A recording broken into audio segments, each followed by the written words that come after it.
Now that you're familiar with subjects, verbs, and verb conjugation, it's a perfect time to transition to a related concept.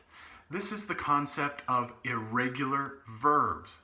Now, don't get nervous by that term. Irregular simply means that we do something a little different to the verb when we conjugate it.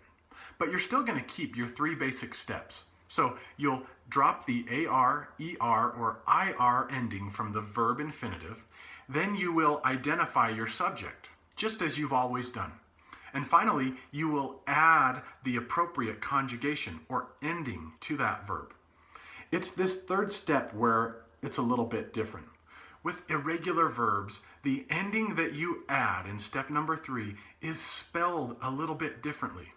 So those endings or those conjugations, they might look a little bit different than what you've seen in those conjugation charts.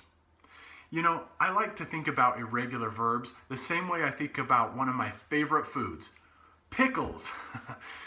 You remember when you were younger and you saw that jar of pickles sitting there? They kind of had a funny color, and they certainly have a funny or an odd shape to them. And then when you open up that jar, that smell is, it takes some getting used to. But over time, as you get older and more mature, you start to think like, pickles aren't that bad.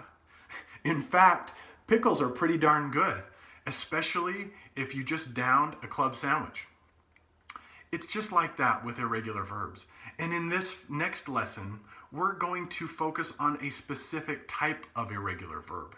It's just those verbs that are conjugated irregularly when yo is the subject. So when I or yo is the subject, these verbs that you're about to learn are conjugated differently.